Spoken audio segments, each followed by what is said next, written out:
but not for nothing. And I'm going to cut what I said previously out. I'm going to cut that out because I don't want any problems with any algorithms or anything like that. But not for nothing. I can completely understand the, I guess you could say, fake or the tribal adjacent kind of state of mind with that. Only because whenever I hear something on the news, like a shooting or anything like that, the first thing I want to know is if that person's black.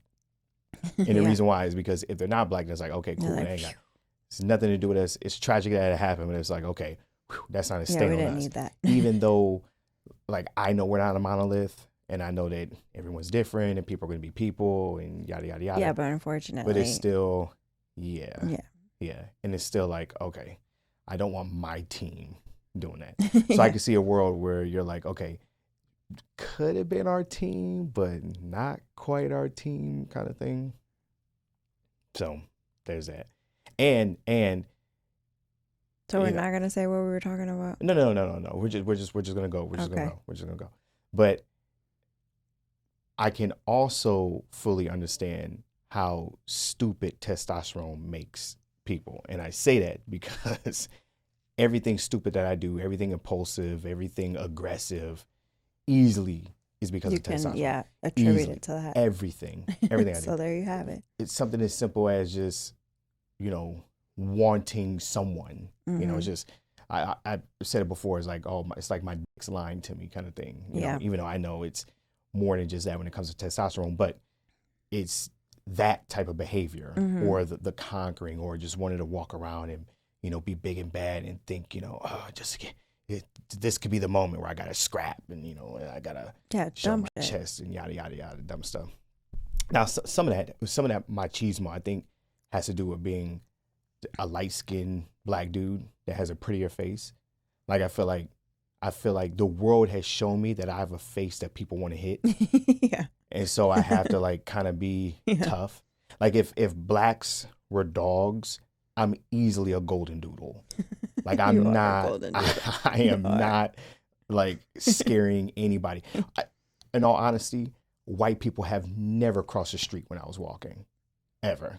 It's always like a, hey, brother. Like, I get that. Hey, brother. So, like, even if I just show my teeth, like if a golden doodle shows his teeth, like, oh, that's cute. Right. You think you're just one good, like, hey, buddy, smell the back of my hand away from, like, getting back in his good graces. Yeah. And they're probably right.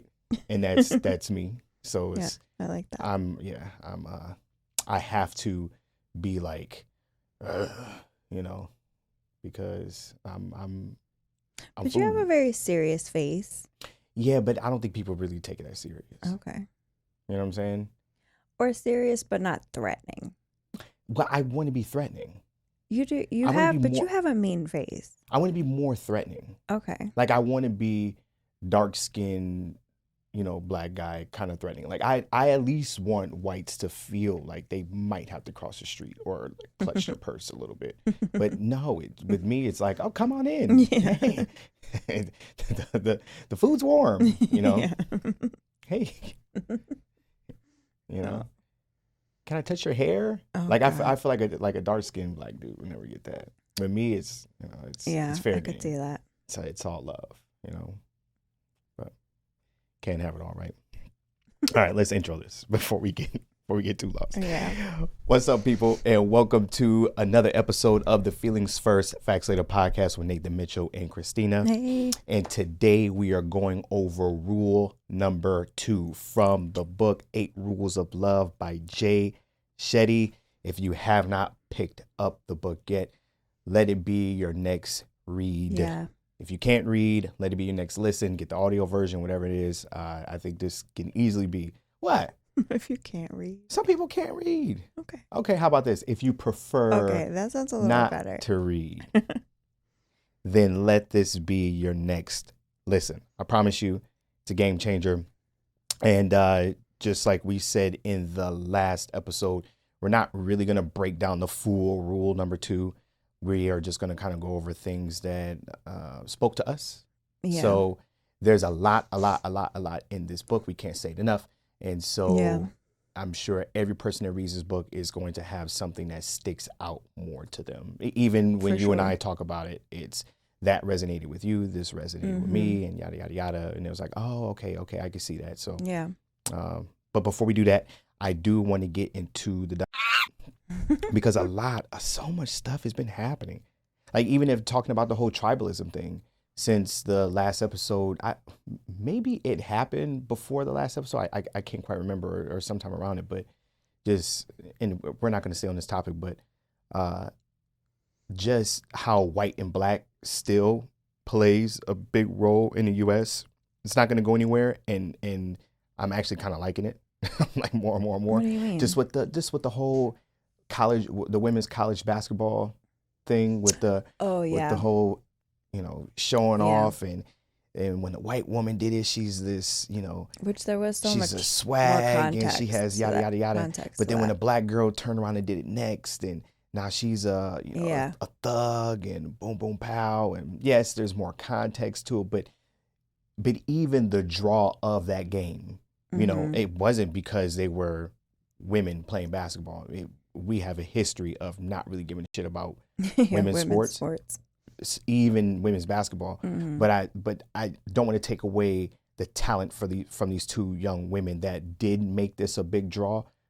But I'm willing to bet that if it wasn't a damn near all white girl school versus all like predominantly no black one would school, have cared. no one would have cared. Yeah, I agree. But it creates this thing, and even boxing is the same way. You can have two phenomenal boxers, but if it just so happens to be one is black and one is white, it's like this. It's a bigger deal. It's a bigger deal, and it's entertaining. Yeah, it's entertaining, and it's because people love teams. Right. As long as there's no racism involved, like I'm all for it. But this idea of just splitting the country between white versus black and who's the better and who's doing this and who's doing that, there is some fun to it. And I would imagine everywhere you go across the world, even when you're somewhere where everyone pretty much looks the same, I would imagine that there's still some sort of division somehow, the haves, the have-nots versus the blonde hairs versus the brown hairs or whatever it may be. We just happen to have something that's completely obvious that then also creates a completely different culture, a completely different lifestyle where it's deeper than just the color of the skin. I mean, it's usually more to it than that. But I do not promote racism. I do not think that that's okay. But I do like a little bit. Yeah, it was coming across like you said racism. Racism is fun and entertaining. Oh, I said that at first. No, I'm just saying. No. I was saying I like the tribalism. No, I know. Yeah. Not the racism. Yeeks. Maybe it is a little fun. You know what I'm saying? You stay on your side of the tracks. I stay on mine, and we'll keep it funky. But yeah. There's that. But we also have this one, and I guess this could be like a little tribalism thing too, right? That dermatologist in California, her name. Did this just happen? So I want to say this happened back in August. Okay. But she was just recently charged with the charges for poisoning. I'm not sure exactly what they were. I know one was like domestic violence or something like that. Or either way it goes. For those of you who are not familiar, there's a dermatologist in California. She is actually married to another doctor. I can't remember what he was. I don't know if he's a dermatologist or not, but it seemed like these were very, very successful couple. Her name is, I don't know exactly how to pronounce it, but it looks like it's Yu. Her first name is Yue. Last name is Yu. So maybe Yu. I like it. Okay. Yeah, I'm going with AKA Emily, which I hate that. I just wish we would be accepting enough to allow Asians or wherever you're from, just use your name, and then we figure it out. I know. We let blacks. Okay, but the other side would be they probably get tired of people mispronouncing and being. You is easy. If it's that? She's a bad example because that could be an easy one, but there's some that are not. So I could see how someone would be like, you know what, just call me this because Emily, you're butchering my shit. I'm having to explain myself everywhere I go. It's annoying. Like, how do I spell that? How do you pronounce? Yeah. I could see how for them, they don't want to deal with it. Listen. More than making things easier on us. This is a dermatologist. You call me by my name. Yeah. Where are you going to go? Isn't dermatology like a super small field? Yeah, And it's like is. really hard to get it. Like, I earned this shit. I'm you. Yeah. And I'm imagine I'm saying that right. I don't Yeah. know. I could be fucking it all up. You But could. I couldn't. You'd be way off. I probably am. I probably am. But you would think at some point he would just be like, you know what? I'm me, and I'm running with this. I'm not Emily. Got you it. know. But whatever. I get it. I understand it. Just call me Ben, even though it's whatever. I think it's more that than anything. Yeah. Because at the end of the day, what do you care? What do you care? Yeah. Yeah, I guess you're not in Asia.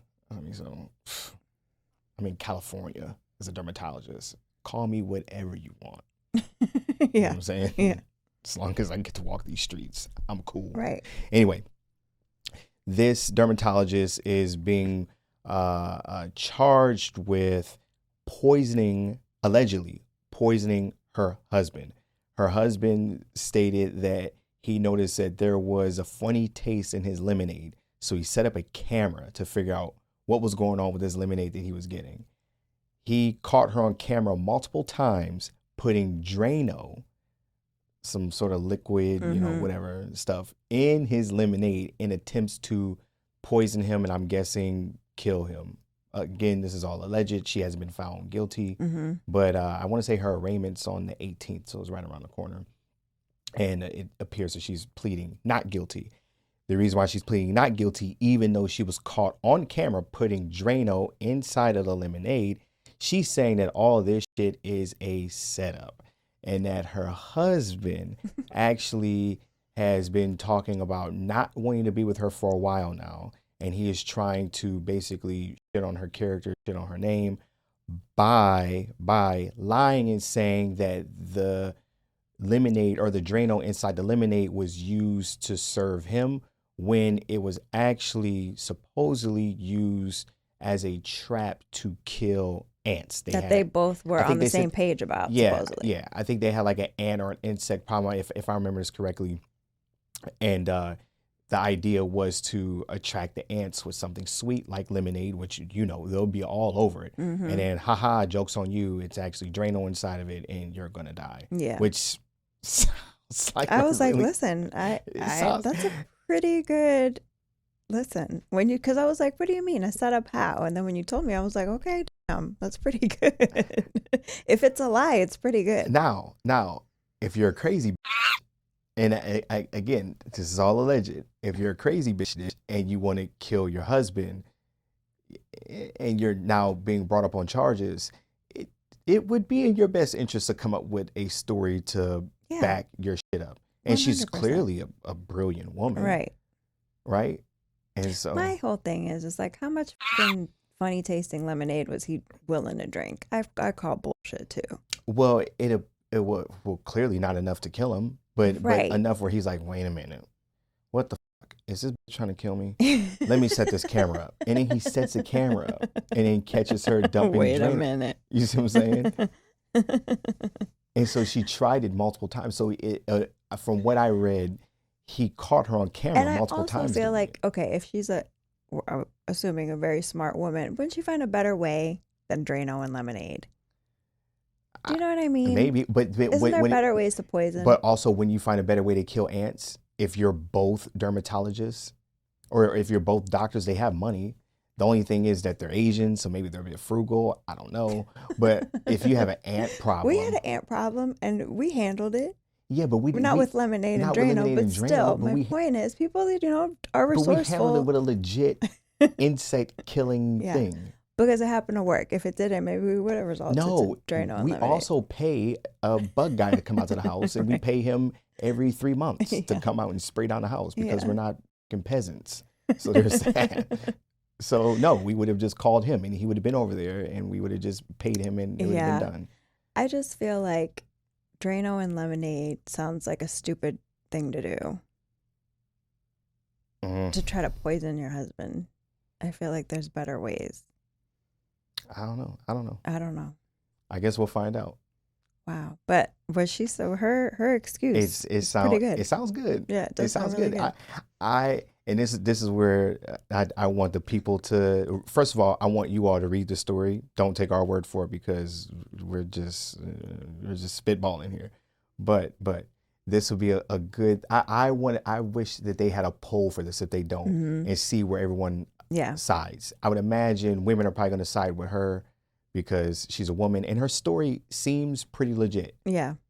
But then his story seems pretty legit. Right. You know? Yeah. So what can you do? Oh God. Obviously, That's probably really messy. Since August, he's filed for divorce. I'm sure. You know, how does that work? Because aren't there laws that you can't testify against your spouse?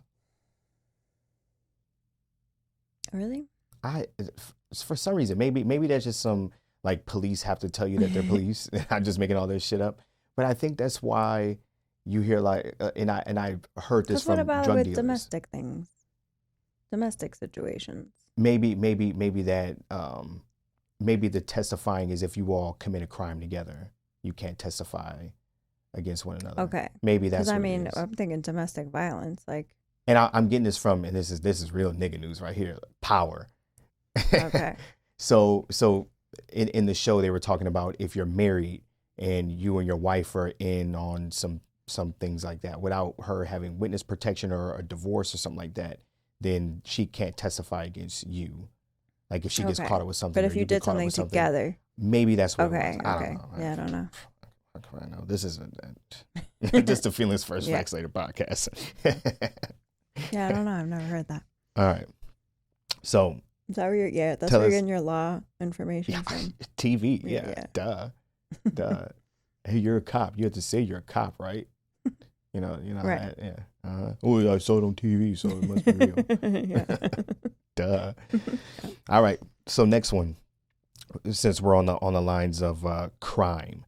So France actually passed the bill. Before, when we talked about it, they were proposing a bill.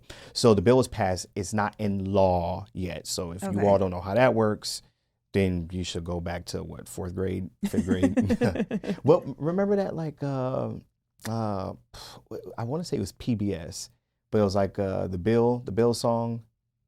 I don't remember. It was like a whole song. And it about how that works, the process. I don't remember. I can't remember what it was, but it was very informative, and it teaches we should kids. Look it up. That's like they don't teach that nowadays. No, they don't teach anything that you really need to know. Keep the people stupid.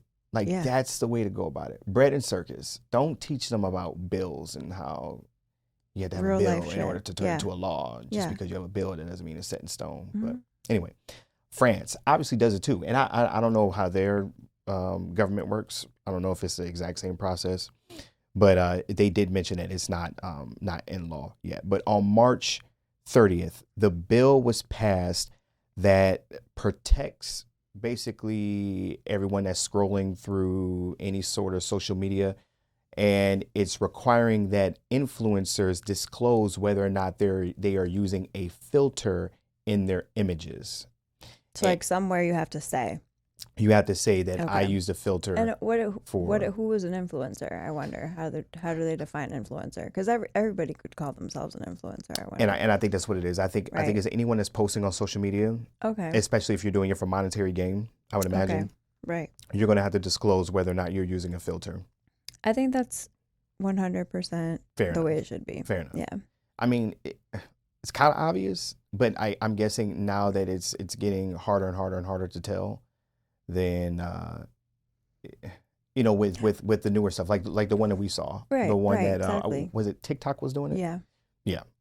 It's getting harder and harder to tell, and I'm guessing, and this is kind of what we were talking about, that if you're a young woman or a young man for that matter, and you don't have a solid understanding that people don't look that way, and that this is done by way of filter or maybe even surgery, I don't know. You can find yourself in a position where you're feeling insecure or inadequate because you feel like you have to meet this bar in order to be accepted and liked by other people. Yeah. When really that person more than likely is already a beautiful person, but that filter is now taking them to the next level. Or sometimes not. Sometimes not. But I would imagine if you're an influencer, and I'm just thinking off the top of my head, if you're like the women that I see that are quote unquote influencers, the ones with the millions and millions of followers, I'm pretty sure at their base level they're attractive women. At the base, at least the bone structure or whatever it may be, or maybe I don't know shit from shit. I'm just being fooled, and I'm just going. I'm being bamboozled. Yeah, I'm being bamboozled too. Yeah, save me from me. You know what I'm saying? But so the influencers, if they do not disclose that they are using a filter, if this passes and it goes into law, they can find themselves facing up to 6 months in prison. Damn. Or a 300 euro or whatever currency they use. Fines 300,000. Interesting. 300,000 something. 300,000. No one gives a fuck dollars. How about that? French money. Why should be worth something? And it's like, oh, what is this guy now? Actually. Yeah. Here he is, an American, trying to say that. And I think we're in a time where everyone's basically trying to kill the U.S. dollar. Right. I was gonna say. So here we go. So yeah, this is me saying, you know what? Everybody else, suck it. U.S. dollar, go team. You know what I'm saying? You little fake coins. Get out of here. What the hell? Fake coins. Just attacking everybody.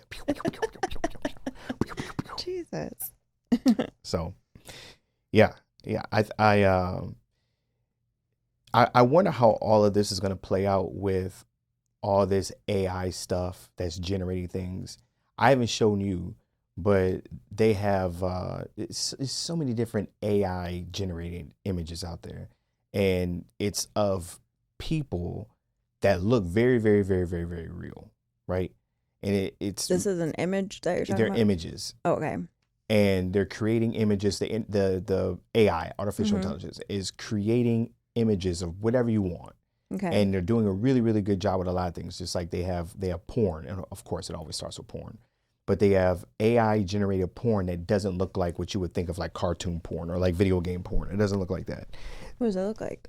It looks like real people. It looks like real women, and you would never know that they weren't. And it's not of women that we know of. So it's not like you will see AI generated porn of J-Lo. I'm sure that there's something like that out there. I'm just using her as an example. But it'll be women that you don't know. So it's easier for you to think that this could be an actual real human being. Okay, so it's not trying to look like someone. Okay, no. I see. Now you can do anything you want. So you can say, I want to see whoever you want. But from what I was seeing, they would show images of what is supposed to be real women, but they're not. They're just AI generated photos. I'm guessing they just take from the web and whatever you say you want from this person, however you want them to look. And, so crazy. And they add in like little imperfections and things like that to make it look more real, but like still make this person look damn near flawless. Mm-hmm. So I say all that to say, with that being what it is today, which this is newer, so that means that this is the shittiest version that we're ever going to get. Yeah, because it's only going to get better, right? Did you see what I sent you from through Instagram? The music with the music, it was so cool. Where they were, but I mean, it was like creepy but really cool. Really cool, like weird but cool. I was like, and it sounded close, very close, really good, and it's only going to get better. Yeah, but scarier at the same time. Right. So I say all that to say, with us moving in a direction where the idea of real is going to be something completely different than what we know of it as today. True. Like, what is that even going to mean? Scary. What is it going to mean? Yeah. If I can listen to a song that was written and performed by Kanye West, but then it has Kendrick Lamar sounding like he's doing it. I mean, does it matter? Yeah. If it sounds good enough, is it? Well, that's what's scary. What's gonna matter? Yeah, what's gonna matter? And then this sounds like Rabbit Hole City. It sounds like a real life mushroom trip without being on any mushrooms, where like you really think of like what is like real. There's no rules either. No rules. None. Yeah. So the filtering thing is the least of everyone's worry. Yeah. When you're talking about living in a world where you can have AI generate anything. Yeah. Right. And I randomly get clips. It'll be like the 90s Street Fighter movie if it was a 80s New York scene or something like that. And it looks really cool because they'll take those characters from the 90s Street Fighter film. And my algorithm gives me Street Fighter, Mortal Kombat because I'm a big fan of Street Fighter, Mortal Kombat, all that stuff. So it just gives me random stuff, which that's the scary thing too, is that they're starting to figure out like what they think you're going to like. Like the algorithm is getting really, really good. And I'm getting this random ass shit and I actually like enjoy it. Yeah. But it's scary because it's like, I didn't ask for any of this, but it's working. Yeah. It's working. But, yeah. So it'll be still images. I would imagine later on it's going to get a little bit better where they can actually do film, but it's still images of those characters looking like they're in a West Side Story type of vibe, and it's like, oh shit, this is actually kind of cool. Yeah. And then you go down this rabbit hole of seeing, you know, what else can you do?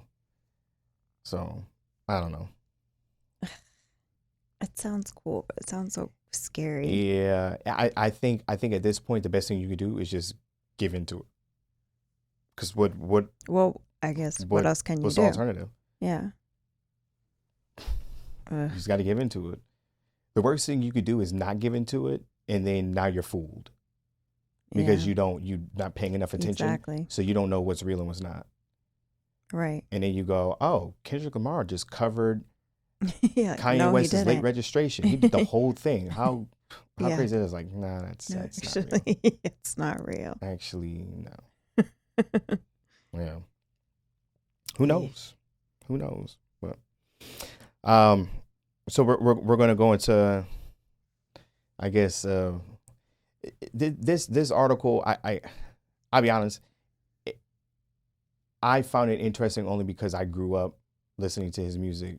This is the story about Marcus Houston being back, and what? I still can't figure out why he's back in the media. You didn't find anything? No, I tried to see if he's releasing anything. I couldn't find if he was releasing anything. I did see that he released an album last year. But as far as why he's back in the news for this, maybe someone just started putting it out there because it was just something to talk about. Okay. But Marcus Houston, if you don't know who he is, he was a part of the group Immature. He was Batman, along with Romeo and that other guy. What was his name? No one really cared about. I don't remember that other guy. LDB, right? Maybe I don't know. Fun fact, I found out that Ty Dolla $ign was a part of Immature, but obviously not performing, but he played the keys. He played the piano for him and probably wrote some things and did some things. Look at that. Yeah, how crazy. But Marcus Houston was recently put back into the spotlight, not for his talents, but because that album that he put out was horrible, in my opinion, trash. Anyway, the most recent one. Okay. But there's controversy with him because he's a man in his 40s. And when he was 38, 39, I believe the article said, he married a 19-year-old. So no one covered it at the time. Now it's news? So they did cover it at the time. Okay. People did talk about it at the time. Okay. And now it's coming back out. And then we're wondering why. And recently talked about. And from what I saw, when he was releasing his album, he went on the whole talk show tour and things like that. And when was that? This was last year, early last year. So he went on a little tour, doing a little social media run, trying to promote his new album. And then they had a child together at the time. So now he's talking about his family. And so that's how it came about. Okay. But people are kind of not really up in arms about it, but just, I guess questioning the morals and ethics behind someone that is in their late 30s marrying a 19-year-old that he met when she was 17. Now, the statement that he released was when they were 17, or when she was 17 and he was in his late 30s, they did not do anything sexual, which is what you have to say. Don't you have? Yeah. Right. You have to say that. Right.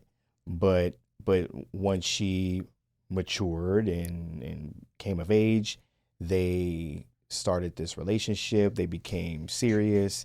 They got married, and now they have a child together. I want to say now she's in her early 20s, 21, 22, and he's 41 Which or still something sounds shit crazy. like that. Yeah. Yeah, who knows? Yeah. But yeah, I mean, he had a pretty good defense to everything, and it was, age doesn't matter, yada yada yada. When I see something like this, I didn't mean to bump that.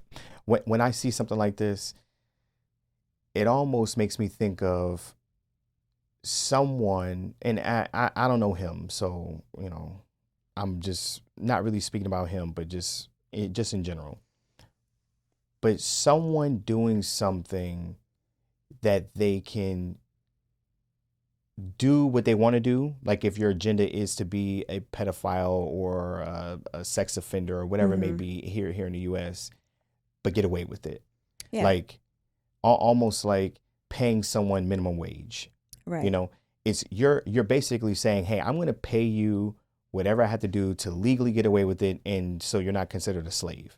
Right. You see what I'm saying? Like, I'm just going to pay you. But even though you know that you should be doing better as an employer. Right. Because being paid minimum wage is pretty much saying you're next to valueless. Like, I'm doing this because I have to. Yeah. I would go less. Exactly. More than likely, I would go less if I could. I just can't. So I'm going to just do the bare minimum. So now it's the same thing here. It's like, okay, technically you have to be an adult. So yeah, but really, what is the difference between 17 and 18 when we're talking about that human being? Like, what happens? Nothing happens. Even 17 to 19. Like, barely 17 to 21. Right. Like, so if you met her when she was 17 and you were feeling her, let's say you met her and you were feeling her when she was 17. Yeah. And you waited until she turned 18. Yes, you're acting within the legal parameter of doing things by the book, right? But she's still that 17-year-old girl that you met. Yes. And now I don't know her, she might be very mature for her age, and it's quite possible that a 17-year-old girl could be as mature as a 40-year-old man. Not a 40-year-old, unless he has some arrested development, which that could be the case. Well, I think that's what we were saying. Like, to me, that's what it sounded like. Because I go to, what do you have in common with that? Yeah, in your late 30s, and the life that he has been able to live and experiences he's been able to have with a 17-year-old, or let's call it 18, even still. Right. Like, what do you have in common? So my thought was, he's probably immature. Yeah. You know what he's been telling us. Yeah, right, exactly. He's been telling us like this whole time. Right. And then I asked you, I was like, well, has he been married before? And the fact that it seems like he was maybe never really in a serious situation, let alone with a woman his own age, maybe they're on the same page. Well, clearly, they are. So for purposes of this discussion, let's take him out of it, and let's just paint a picture of a man in his 40s with, or soon to be 40s, with a 19-year-old woman that he met when she was underage. Right.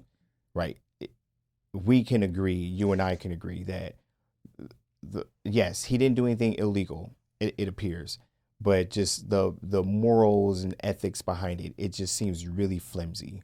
It seems like you're doing the bare minimum to make sure that you stay within the legal parameters. Outside of jail. All right, outside of jail. But yes, you would look at someone and you would go, hey, look, you all are really, really far apart in age. Besides the whole, what we know of as, the man in his later years getting with a younger woman because he likes younger women and or she's a trophy or whatever it may be. Outside of that, like, can you really say that you all have a lot in common? Right. Like, I have a hard time finding things that I have in common with people that are 10 years younger than me that I work with. Like, I have coworkers that are 26, 28. Yeah, it's a completely different time. I have a hard time relating to them. Some of the things that I say, I find out that I'm old because I would make references and I would say things and they have no clue what I'm talking about. Right, and that's 10 years. And that's 10 years. Yeah, he could damn near be her dad in all actuality. Yeah. That's gross. Right. I would have almost respected more if someone just came out and was like, look, I like the young of this. I like to look at this young shit. I don't want to deal with a woman my age. I just like to look at this young shit. Because I would assume hey, it's legal. Leave me alone. Yeah, right. She has to be more easily manipulated. Let's call it what it is. Well, like as smart and mature as she could be, based on life experience. Right. Come because on. if you and I don't know him. I'm just speaking in general. Or at least maybe not manipulated, influenced. Because of her age. Like, watch this. When I was in the service, I knew a guy. He was one of those guys that just lied about everything. And when you're an adult with him, he's bullshitting, and he'll just have stories. And he's like those one-up kind of guys, and fast talker and pretty charismatic. Everyone liked him, but he was just a liar. He was one of those people, and he had a hard time with women our age and his age, because they could see right through his bullshit. Yeah, they could see through his bullshit, see through his game, and he would go after 18, 19, 20-year-olds. He would go and hang out at younger bars and take them home because he had a little bit of money on him, which helped him out being a man later on in life. If you're a younger woman, there's going to be appeal in being with an older man because he's more established and yada, yada, yada. Right. And we were in a service, so he had a lot of factors. And he had good stories, even though they were bullshit. But she didn't know. Of course. So his draw to them, and even in that, I remember I didn't feel okay with that. But I mean, hey, he's not doing anything illegal, so it is what it is. But I also understood that he was doing that because they were the only ones that were impressed by the bullshit. By his.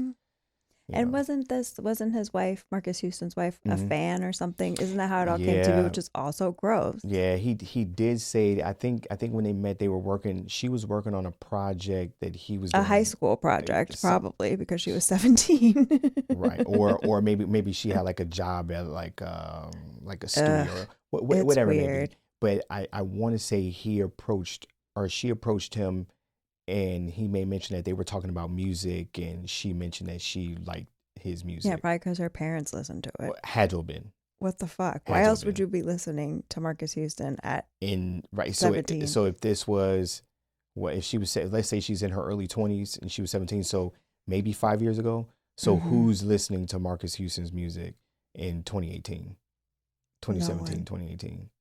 Unless that's like a legacy act for you. You see what I'm saying? Yeah. Right. Like for us, it would make sense because that's what we grew up on. But that's what I'm saying. So if I listen to, First Time, or if I listen to his Naked, his album, which I actually like that album. If I go back and I listen to it, it's because I remember when that album first came out. Yeah. Like I have the CD. Like I can envision it now. I want to say it was like a brown cover and he's naked on it.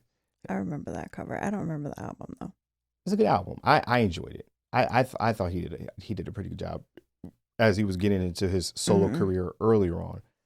But yes, more than likely her parents were listening to it. So that's like you would think naturally as a 40-year-old man or a man going into your 40s, you would more so want to take her under your wing. And he did. He did. He did more than that. Put a whole baby in her real quick. Yeah. Red shirted her, put her, allegedly waited until she was legal beagle, and he, bow. It's weird. It is. And it's even weirder when you just don't, just come out right and say it. Just say it. I like it. I like this look.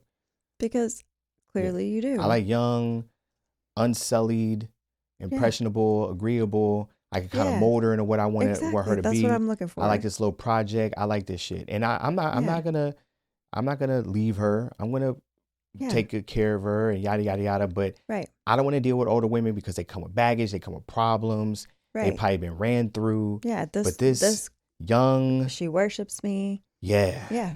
yeah. You know what I'm saying? Yeah. Just say it. Right. And then, you know what? I get it. I get it. I can 100% see how dope it would be to be in a world where you're with someone with no baggage. Yeah. They just started life. Life just No started. life experience. So this is yeah. I know she's a woman at 18.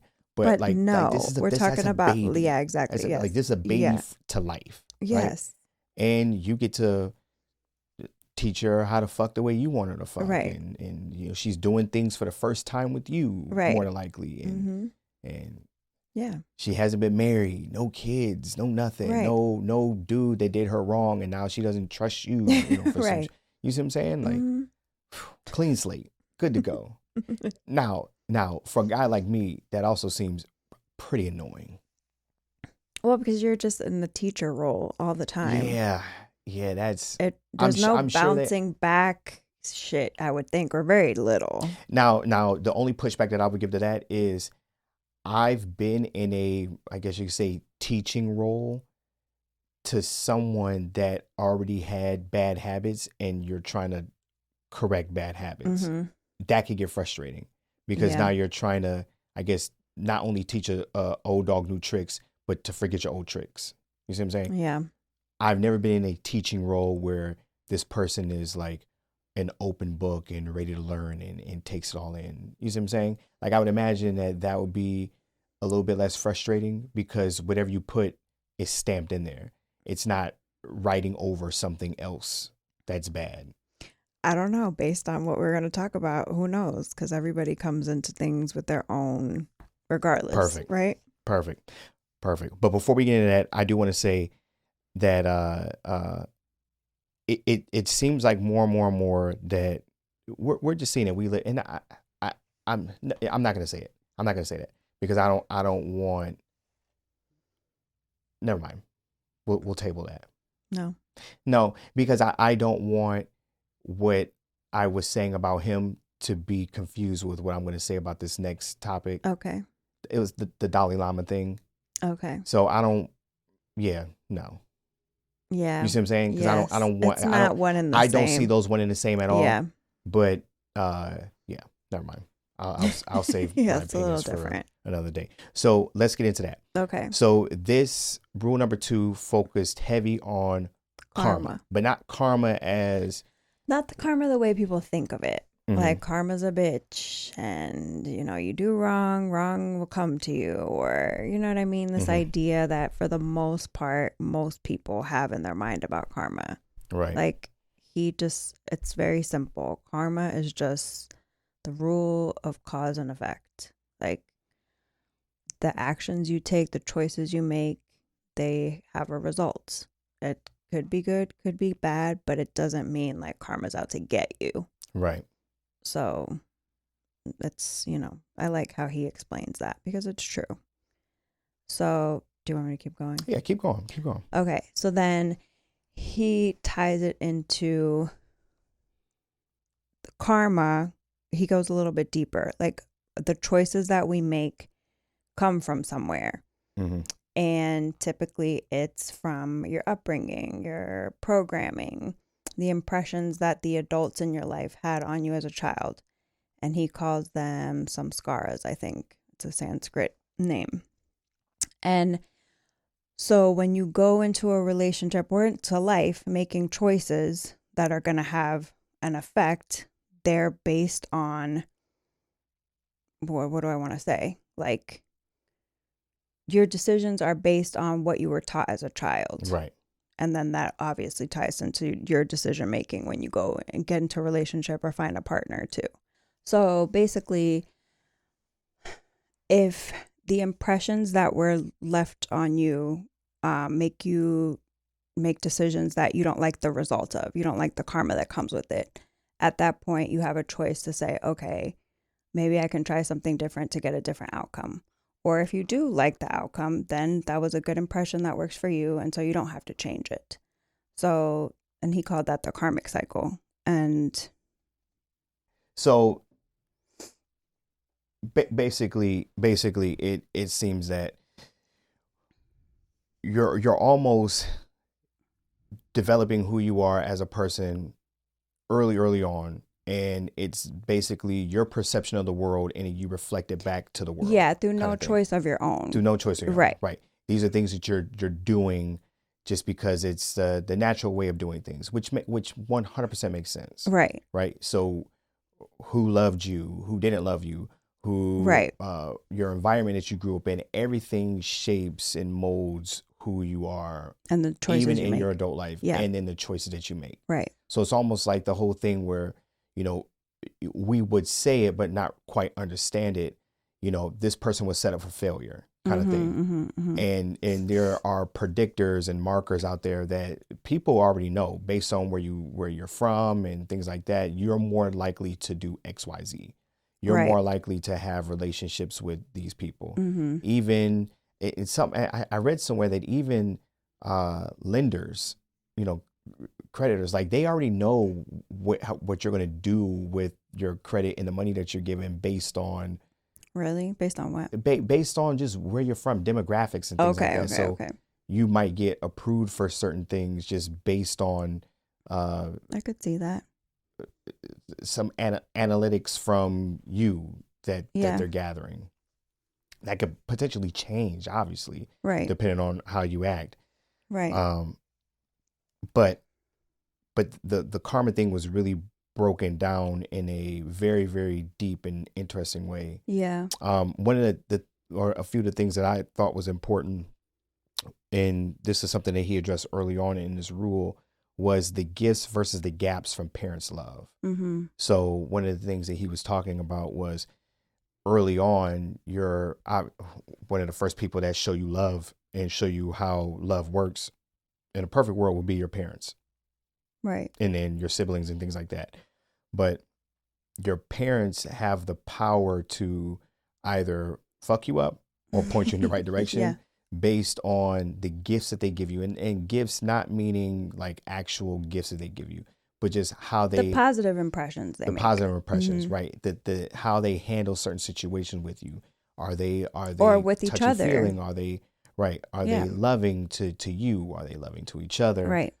Are they giving you time and attention? Are you having to beg for that attention? Right. Are they patient with you? Right. Or is it provided to you versus the gaps, which will be a void of some of those things or all of those things, which can then teach you or give you an early impression on this is what affection, this is what interpersonal communication looks like. This is what love looks like. And that could easily have a huge impact on both sides, negative and positive, how that affects you as a person moving forward, not only in your love life, but just you in general. Even with how you see yourself, how you view the world should be or shouldn't be, or all those things. And also, I want to add, like from personal experience. So, for example, with my parents, I didn't have, when it came to conflict resolution, I didn't get an example of that at all. Like my parents, I never saw my parents argue or have disagreements. And I remember both of them at different points in my life have said to me how proud of that they are. And I look both of them like, no, like I wish I would have seen you resolve conflict or have disagreements. I'm not saying it has to get like ugly, but like I didn't know how to do that in a relationship, and it was really bad in my marriage in the beginning. Like it got physical at a point. Like I get really angry because I never saw how adults resolve things. So it wasn't good. They didn't show me anything. So then it leaves me to figure it out for myself. And so that's hard too. Sometimes it's not like a good impression or a bad impression. It was like none at all. So then what do? You have to figure it out. So I had a very similar situation where my parents never argued in front of us. So we never knew if there was tension between the two of them. We never heard them scream or yell at one another. Or anything I guess like I that. meant more disagreements than arguing. So we didn't see any of that. Everything was done behind the scenes with my parents as well, because that's just that generation, I think, where people weren't as, I guess you could say, people are just more private then, especially adults. Yeah. You know, they were more. Does this whole idea of transparency wasn't a thing then, right? Especially in front of your children. Especially in front of children, Mm-hmm. right. However, I did something different with that. So you were saying that because you didn't see conflict resolution or how that took place, like how your parents handled with having a disagreement with one another, it then took you down a path of being angry and potentially abusive. And maybe, yada, yada, yada. yeah, possibly because of my personality, and then possibly because of the personality clash that I had with that individual. So it was just a bad combination, probably. Meanwhile, my way of doing things was I just got quiet and I separated. Mm-hmm. You see what I'm saying? Yeah. Because I didn't see any of that. But because I didn't see any conflict resolution, I guess with my personality, it didn't make me want to get violent or yell or anything like that. But I would just distance myself. Yeah. So, I mean, not to say that that was any better, only because, yeah, was there no violence? Sure. There wasn't any yelling, sure.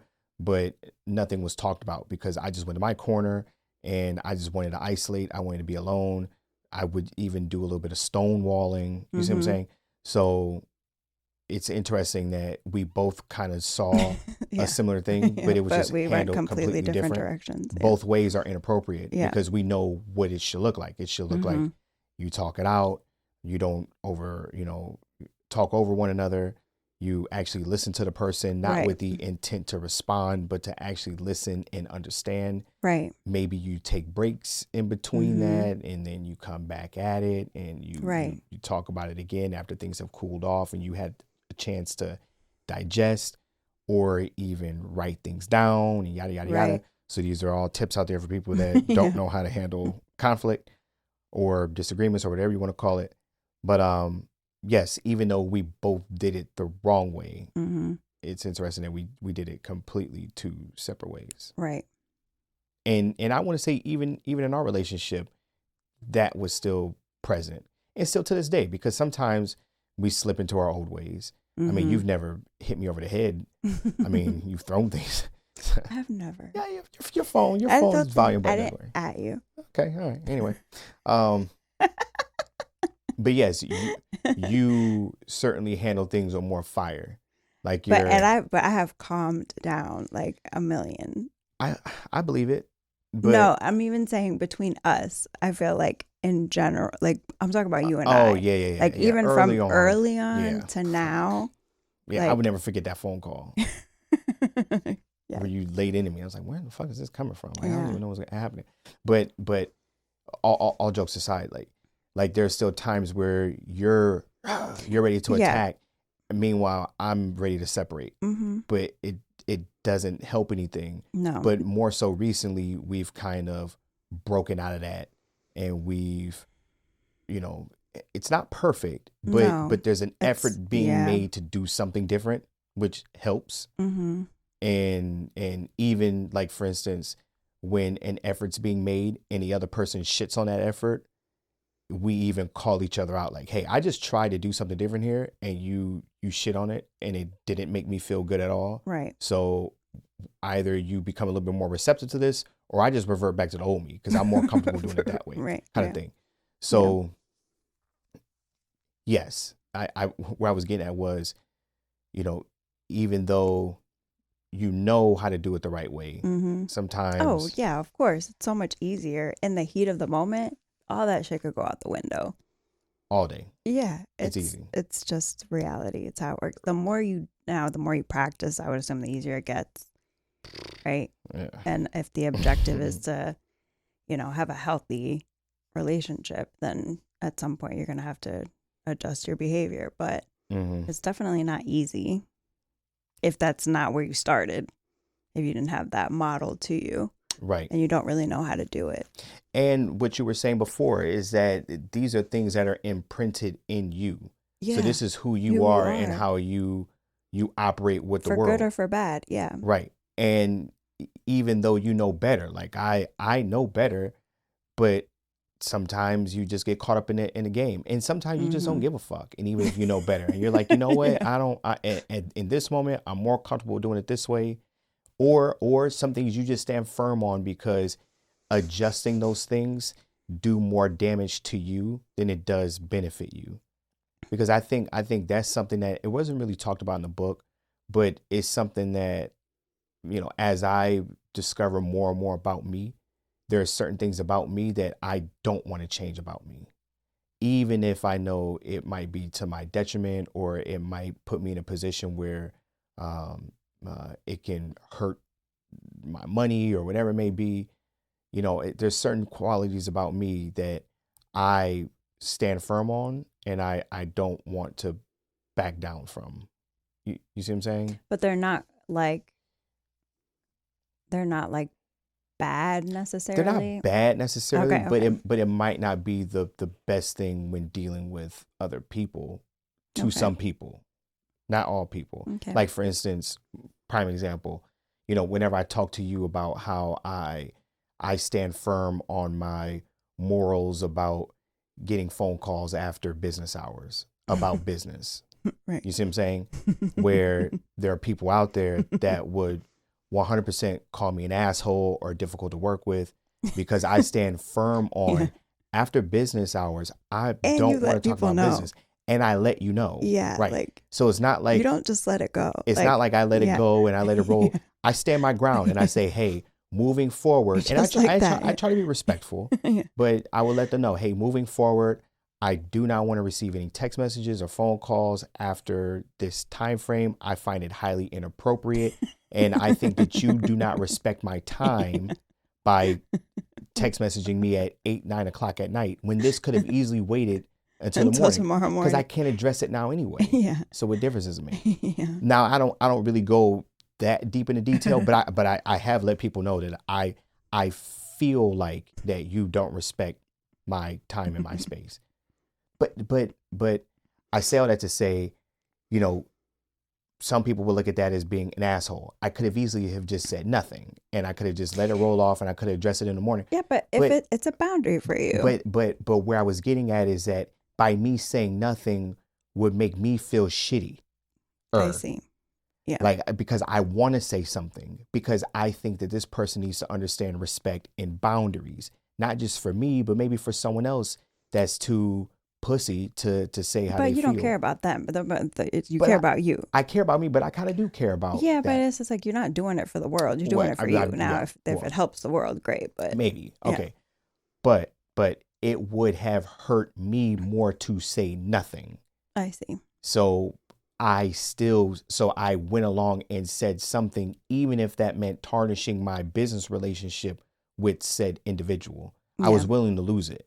I was willing to lose all of it on the grounds of, this is what I hold important to me, and I want you to know. Now, they apologize. Well, one person, it actually kind of went bad, but that's okay. And now I no longer have to ever speak to that person, and I'm also okay with that too. Yeah, I'm okay. And that's also on that person, because you are respectful. Now, some people just can't handle things like that. Period. As nice as you say them. But that's their personal problem. 100% said the nicest way possible to this person, but letting them know how what they did made me feel. And how we're not going to do that but going forward. Took all the offense to it, and wanted and did in a business relationship with me. But I was completely okay with that. Yeah. Because I didn't respond out of impulse. This is well thought out, and this is me knowing what could happen. But it ended a relationship with this person, and I was okay with it because they weren't respectful of me, right? And because of it, I don't need your money, and I don't need to do business with you, and I was okay with it. And then other people were receptive to it, and they then altered what they would do, and so, for instance. And I know I'm just kind of going on a tear, but this all has to do with just the whole conflict resolution thing and kind of find a middle ground. So that person then told me they forget things and they don't want to forget. So the alternative would be, well, go ahead and send me an email. And that way I don't feel like my privacy is being invaded by a text message or a phone call. Found a solution. And now you that worked for everybody. I can address it, because the email to me is way less personal and less invasive than a text message. And you have a choice, I think, depending on how your phone is set up, whether or not that you even see the email until you want to see it. You know what I mean? Who's checking emails? I check emails all the time. Well, I kind of have to. I do. And they don't bother me. So, I do, but it's like kind of like an old school thing. Yeah. But anyway, I know we kind of just went off topic and we went to this whole personal thing about this. But the reason being was I was just wanting to point out an instance where I acknowledge of what could be a character flaw of mine and standing firm on it, even though I have the understanding of how to deal with people and, I guess be a people pleaser or whatever you want to call it. I see what you're saying, but I don't think there's anything wrong with what you're doing and how you approach it. Fair enough. Yeah. All right. We'll leave it at that. Yeah. All right. So one of the next things that was talked about in this rule that I thought was interesting was the whole validation thing, especially living in the climate that we live today, where people just seek validation everywhere. And then, we've always said that, this person is just begging for attention and yada, yada, yada. And then we make jokes like maybe they weren't hugged or loved enough as a child. Well, this book kind of does talk about how whenever people are out there seeking validation, one of the first places that they do require validation from are your parents, right? And when you don't get that, then you try to get it from the rest of the world.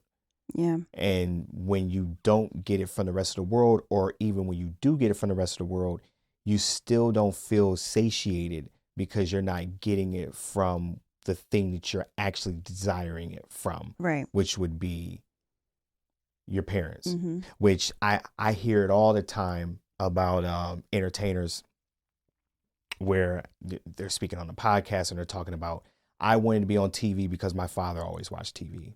So in order to get my father to pay attention to me, I knew I had to be in the box in order for them to respect me and listen to me and be proud of me or whatever it may be. So I just thought that really hit home to where we are today, because, we're a society that's driven by likes and comments and feedback, and all that is validation. Now, some people don't need it. A lot of people don't need it. And probably because they're getting filled in the real world. So having to seek it in this pseudo world that, is just basically generated by whatever the popular thing is. Right. Trying to get it there is never going to fulfill you. And the book was saying, until you figure out how to get validation from yourself. And then once you're able to find the validation from yourself, at that point is when you're going to feel the most validated and the most fulfilled. Right. And you might find yourself in positions where you might not get off of social media because of just whatever it brings you. But at least you're no longer seeking something from there that is never filled, because you're not filling the right cup. You're filling what you think is the right thing. But in all actuality, it's just like a hamster in a wheel, Right. You're trying to figure out what's going on. And I'm trying to think, like, I'm not a person that needs validation from the world, like, at all. But I have found myself, like, and we've had these conversations where I feel like I need validation from you. And I don't know, like, where that's come from. But as I sit with it, or I have before, and what you just said, like, figuring out, like, I need to validate me, then it really ends up turning into, like, you do validate me. You just don't do it in a way that I guess I'm expecting it or wanting it. But if I really do think about it, like, I do get that from you. So sometimes it's that too. It's like you might want it a certain way, but it, like, for example, like, I would like it in words, but you do it in actions. So, like, I have to look at that sometimes too. Like, even though I want it a certain type of way, you're giving it to me anyways. Because I'm a cryptic fuck, pretty much. No, you're a man of action. As much as you speak, you show me more than you say things sometimes.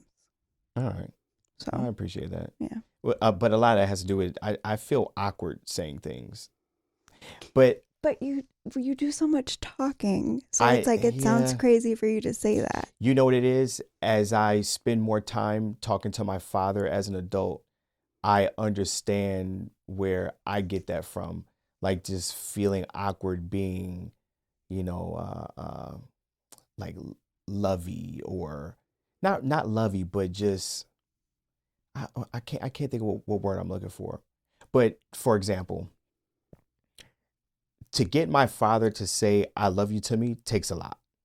Like, I know he loves me. Yeah. I know my father loves the shit out of me. Yeah. He loves the shit out of all his children, all his grandchildren, everything. But my father isn't like a loving, like a I love you, kind of. I think it's just a man his age too. Like, but he's always been like that. Yeah. He's but always I been think like that's the times also. But what he does is, instead of saying he loves you, he'll give you love taps. He'll give you a love tap. And he'll say like that's a love tap. But that's his way of saying I love you. Right. And so I always know that if he right, hits or he me, cares about you, or he's looking out for you. Right. He'll do little things. And so I know that he loves me. Or he'll pick up the phone and he'll talk about, like, hey, did you see that fight? Like, that's his way of saying, hey, I miss you and I just wanted to talk to you. Right. Yada, yada, yada. Yeah.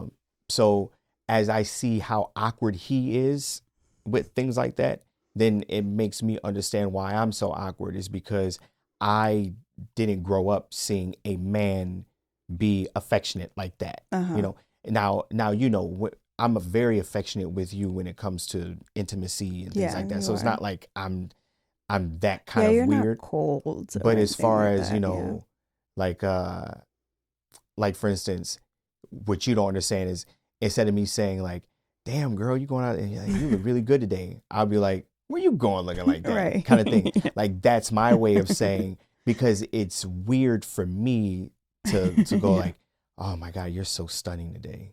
Like, that to me just is so, like, even though that's how I feel, that's just not, I'm not built that way. Plus I'm very tongue in cheek.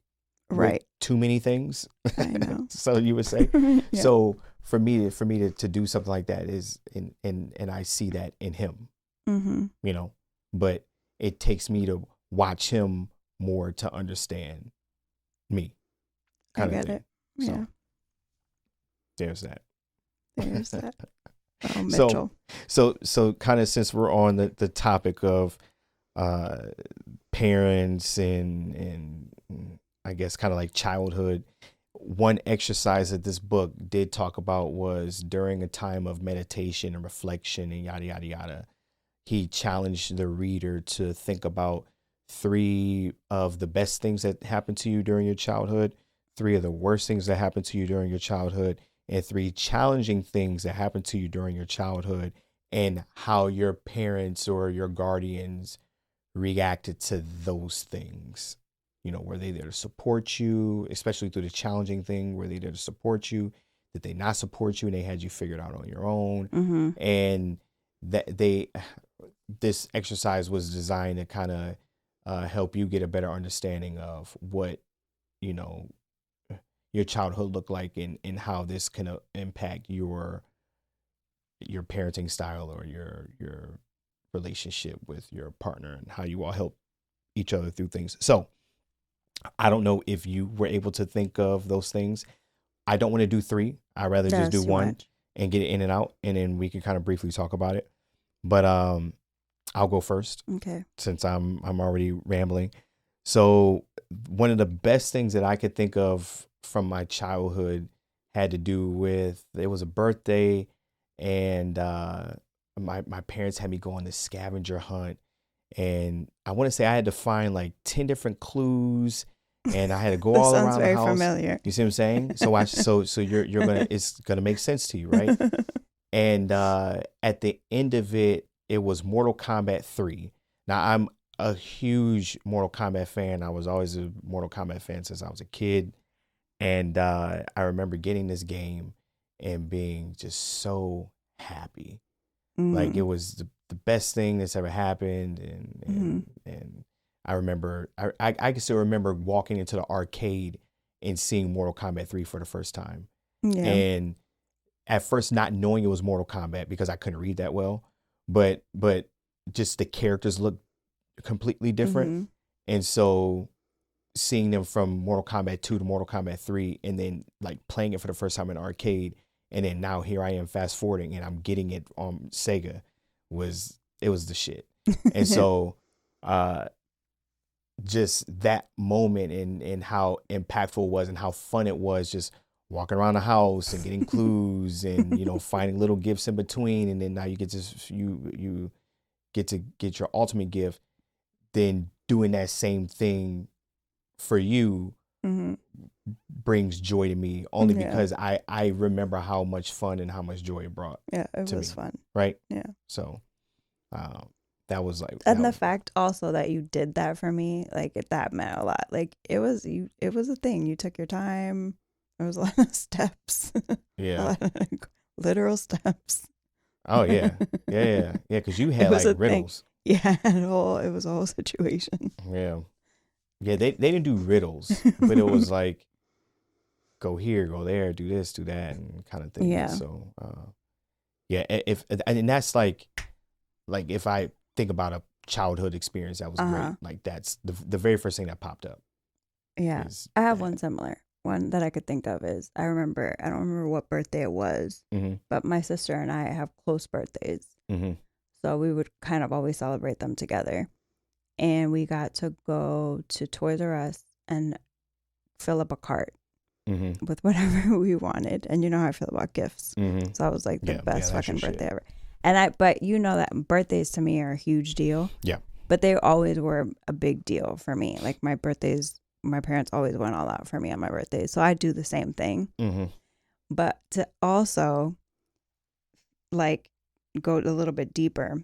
So my daughter had a birthday yesterday. And so I went all out like I usually do. And she knows that. But one thing that I fucked up with her and I didn't listen. And, you know, this is just part of being a parent. She didn't want anybody at school to know it was her birthday. But I just thought that she was being shy about it. Like, I was like, how could you not want anybody at school to know your birthday? Like, I would want everybody at school to know it was my birthday. So I emailed her teachers and told them it was her birthday. So, like, one teacher in particular made it a huge deal.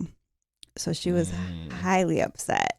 Yikes. So I had to apologize and not take it personal. Like, damn, you know, a little ungrateful. Like, I'm trying to make your birthday special. You know what I'm saying? Because, you know, so in the moment I had to be like, damn, like, I'm sorry. Like, I would have loved that, but you told me you didn't want that. And I didn't respect that, thinking that, no, she's just being shy. Of course everybody would want. Yeah, because I love that. But no, she said that she loved everything else about the day, but she liked the happy birthday and all that singing and all that shit to stay at home. And so now I've learned something new about her. There it is. You know?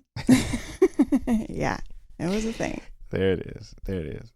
So the worst thing that happened to me, now I easily thought of 3 of these, which, by the way, this is why I decided to only do one. Well, time is a factor, but I really couldn't think of 3 best things. Had a harder time thinking of it. But the worst things, I was like, easy. But one of the very first things that I could think of, and it sticks out to me to this day, is I had to have been maybe, it was early on, maybe like kindergarten or first grade age. And we had a family reunion. And in the family reunion, there was a foot race for the kids. And the winner of the foot race got this big old Ninja Turtle doll. Like, it was a night, and it was like one of those, like back in the day, you know, when dolls were like hard, like that hard plastic, like this was. So it was kind of an action figure, but it wasn't. Like it was like, it was big, it was nice, and it was a Ninja Turtle. And I knew for a fact I could smoke all these little nigglets. Like I had it. No one was beating me. I was gonna win it. And I remember like at the starting line, and my uncle, you know, was, you know, doing a ready, set, go, and I was gonna smoke his kid, and I couldn't wait. And I remember looking at my mom, and I hear she's got the little old school camcorder, you know what I'm saying, like the big joint with the They're not. They weren't VHSs, but they were like the little mini. You know, what are these called? What are those called? Anyway, you know what I'm talking about, right? Yeah.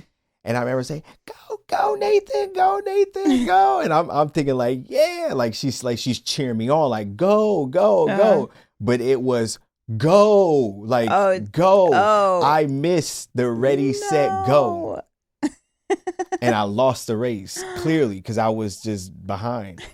And I remember being pissed because that was mine, and I didn't get it, and that was just defeat. Oh, it was defeat, like, and it was defeat because I was feeling myself. Yeah, and I'm like, you knew, I got this shit. I'm looking at my mom, and I'm like, yeah, bitch, you know, I got this shit too. You know what I'm saying? And oh no, yeah, damn. Damn. Oh. What say you? Oh God. Worse. See, I went to one which I don't know if I want to get into, honestly, but I feel like because it had to do with our parents. I think, like, I tied more like worst moments of with shit the parents? with my parents. My parents doesn't love how to me, by the navigate. Like thinking like how some of the worst things I can remember that I wish maybe my parents would have handled something. I'm not gonna get specific, but like in turn how that has really fucked me up later in life, and now how I'm doing things differently with not only my kids but just with other people in general. Like, so I went a little bit different with like the worst stuff. Yeah. But yeah, okay, all right, fair enough. So we're not sharing it. Well, okay, I'm not gonna give the exact scenario, but basically, like, I never heard the words "I'm sorry" ever in my life, even when it was like a blatant fuck up on the adult's part. Ever. Sorry, just, and I had a hard time saying sorry and apologizing, and that's something that I had to. I know. No, but I'm serious. Like, I think you kind of see where that comes from now. Oh yeah. And so how when I say it's a battle, like it will never. It's pride to a fault. Oh, and it will always be that way. Yeah. But for me, like, I don't want to be like that. So as hard as it's been, I've had to learn how to apologize. But it does get easier. That's good. I know it sounds crazy, but like that's a thing for me. No, I'm riding this wave with you, so I completely understand. Jesus, I understand. So one of the challenging things that I could think of, and I think this could just be challenging for anybody, but this is like the number one thing that I can think of when I hear challenging is I was born and baptized Catholic, right? And later on, when we started getting deeper and deeper into going to church, we ended up switching to a Baptist church, which was the best thing on the planet because Catholic mass is boring. So boring. As shit. But the Baptist church is fun, drums and singing and, bitches catching the Holy Ghost and, crip walking, you know what I'm saying? Like just having a good old time. And I remember being a huge fan of dinosaurs, like every retarded kid was. And I remember them talking about dinosaurs and, they said Adam and Eve was the first creation and yada, yada, yada. And there's nothing before that. And then I remember, yo, what about the dinosaurs? You know what I'm saying? That nigga T-Rex was here before us. Didn't he create him? And then it was this thing where I had to choose between loving dinosaurs or like loving Jesus, whatever that meant at the time. I don't know what the hell that means. I Jurassic Park was my shit. Yeah. And I just remember that being a challenge for me because I was at the time. Was it a conversation in your house? Like, did you have to choose? I or mean, did you get some sort of explanation? I chose Jesus because I felt the pressure of it. All the other kids, and that was another thing was so this was an actual conversation with your parents or with the church? This was in the church, and then I went home to my parents, like a Sunday school thing. Exactly. Okay, Sunday okay. school thing. And then I was this weirdo kind of kid because with a Baptist church, people get baptized when they could choose to be baptized, Mm-hmm. right? So they're doing it 12, 13 years old. That's when all my peers were doing it. And I'm thinking, I'm already saved. I was saved when I was a baby. And they're like, nah, that doesn't count. because you didn't first of all, choose that, yeah. you did that as a Catholic, which is, Yeah. and then, you had to be able to choose it. And this is why. And I just remember just all of that being really confusing for me and challenging. And my mother at the time, she wasn't the woman that she is today, where she was, now she's a holy roller. But before, she was kind of, she was in it, but not in it like she's in it, like she's in it. You know what I'm saying? Like she's a Christian, a Christian woman. But I just remember just having to navigate that, and that being a challenge, and getting support and education from my parents. And they still let things be my choice, even though, with peers and everything. I mean, I didn't make a choice for me. I made a choice just because of just doing it and not really understanding, because I wasn't like the kids. I still like the Velociraptors. But So no one was on your team? What? No one was Team on Dinosaur? Yeah. Nah. No. Nah, not there. Like these kids were like, we hopped on the bandwagon late. Yeah, so this is all they knew. Right. And to get me to go to church, my mother had to bribe us with, $2, and we went to the corner store and we loaded our pockets up with candy and we're eating candy, and, damn, I got to stand up. You got to make, because you can't get Skittles because that shit falls out of your pocket. So you had to get things that like stayed in the pockets.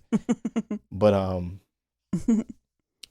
I say all that to say, just the support that I got from my parents and just trying to figure it out, I thought was obviously necessary. But now that I'm a parent and I get to see other parents and get to hear experiences from other people, I don't think a lot of people would have had that, just being confused. And it's something that is trivial, as wanting to believe in dinosaurs, right? But versus Christ, I mean, I guess kind of a big deal. But yeah, I mean, obviously you can believe in dinosaurs and believe in Christ. However, if you, what would your mom say about dinosaurs today? Wouldn't even do it. You wouldn't even go there. Wouldn't even do it. And my idea on dinosaurs is kind of flimsy now, just because they lied to us. Yeah. You know what I'm saying? Like, I always thought a velociraptor was like this 6-foot thing. You know what I'm saying? And it was big old claw on its foot, and it could, run at high speeds and rah, rah, you know what I'm saying? And talk to. What is it? That was barking? like no, like that was just a velociraptor noise. It just came out that way. But it was supposed to be like that, that call that they make. Okay. It just came out like Anyway. But then they just flipped it on us and said they were like the size of a turkey, and they had feathers. And I was like, wait a minute, but you've been telling us this whole time. Now it's this thing. Like, what are we doing here? How am I supposed to believe anything now? Right. You told me that these were the bones. Right. So what was that? So what was it? What are we talking about? Now you're saying it's this thing? What? Man, y'all niggas don't know. Yeah. Who knows? I don't know. Sounds cool. I'm on the side of them being real. Right. Or have been real, but who knows? I don't know. I also don't wear Velcro sneakers, so there's that. Wow. Oof. What about you? Challenging anything? I could think of a couple different things. I mean, the main one, as you were talking, was like coming to the States and not knowing English. And like, that was just thrown in school. I don't know, lick of fucking English. And I was like, that was really hard and it sucked. And my parents couldn't really help me because they were kind of on the same boat as me. So it was like, you kind of just got to get through it and figure it out. And like, yeah, it sucked. Did you all learn English together? I don't remember that being a thing. Like, we weren't practicing shit. It was kind of just like, you go to school and you pick up what you pick up. And then my parents, were out in the world doing it. And my mom, because she was in college in Puerto Rico, and then she just picked it up here. So she kind of just learned also as she was taking classes. But yeah, so I didn't really get a whole lot of, it was kind of just like, you got to figure that shit out. So your challenge wasn't, you weren't assisted in your challenge. You were just because thrown in the fire. they really couldn't help me. It was kind of like, we're all doing this together, but separate. Yeah. Right. Yeah. Well, all right, fair enough.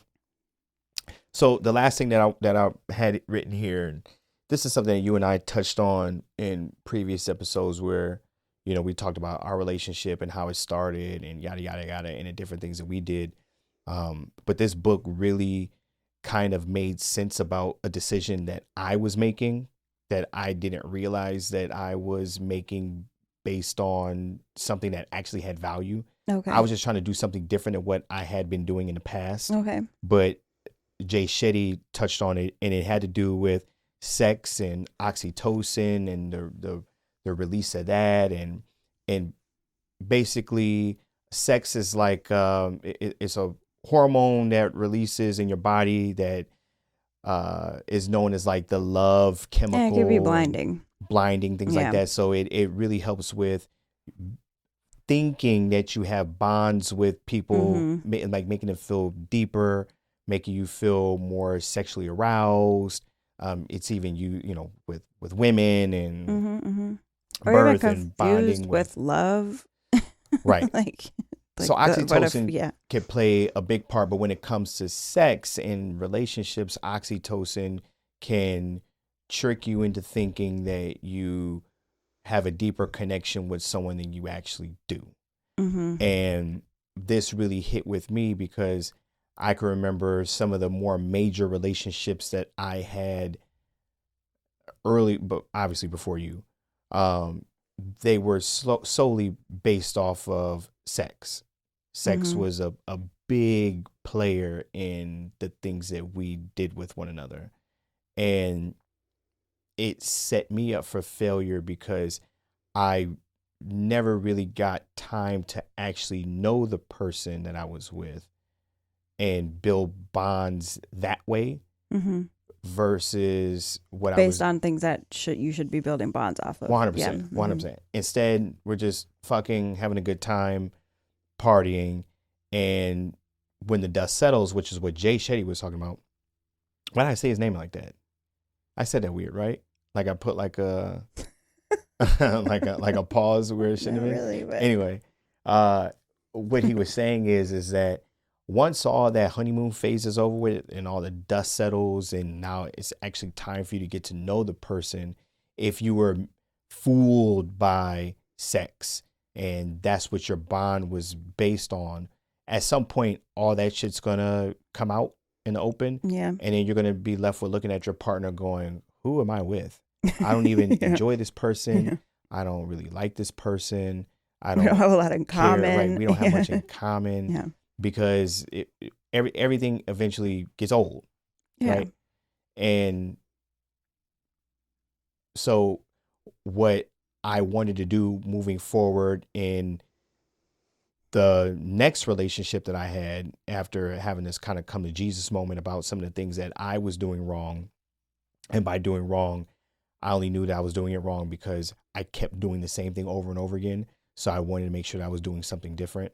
So I told myself that the next relationship that I'm in, I'm going to abstain from having sex as long as possible in order to actually build a bond with the person and get to know the person so that I'm not just being fooled by my dick. Like that was kind of like my way of kind of just saying it. Like my dick lies to me. It makes me think that I like you. So I'm just going to try something and I don't like different, you really, but I didn't lie to you. I actually did like you and I really wanted to be around you. But it was because my dick and balls were telling me that and not because I was actually operating with my head, right? My other head, not the head. So when you and I started first talking, I let you know, and I mean, you were on the same page. You were on the same page anyway. So it wasn't like you were trying to give up the pussy. I'm like, nah. Chill. You know what I'm saying? Yeah. So put that away. But I did express to you that this was something that I thought was important and I wish I could remember how that conversation went because it must have been like we're just on the same page because I at no point was I like, you know what I'm saying? It was just I had no intention of sleeping with you early on. Anyway. I think we were talking about mistakes that we made in the past. Maybe. And then it came out and whatever. But it followed, we followed through, and we actually got to know one another before we introduced sex into that. So the reason why I brought that up from this book is because this was something that I had done, not fully understanding what I was actually doing, besides trying something different instead of. I'm trying to remember how, because I like how he said it. Hold on. Or you could, if you wanted to say something else, looking it up, that's fine. Oh, you attract what you use to impress. That reminds me of that too. Okay. So he was saying, if you use sex to impress someone, not that you were using it to impress, but you know what I'm saying? Yeah. You are setting a standard for physical connection that may be hard for one or both of you to sustain if attraction fades. So, right. Yeah. Because you can only show a magic trick but once before it's, before you can't pull a rabbit out of a hat on me again. Right. Dog, I know what's happening. Right. It's impressive that you could do that and make it look that way, but right. Come on. Right. Yeah. Right. So, is there anything else that you wanted to throw out there before we get out of here? Damn, it's 11:30. Oh my. Not that I can think of. Okay. Yeah. All right. Well, let's get out of here then. Okay. Let's get out of here. All right. Thank you for rocking with us. This has been another episode of the Feelings First Facts. The Feelings First and Facts Later. Yeah. This has been another episode of the Feelings First Facts Later podcast with Nathan Mitchell and Cristina. This is the podcast where we be saying shit, but we ain't saying shit. Thank you for rocking with us. Peace. Bye-bye.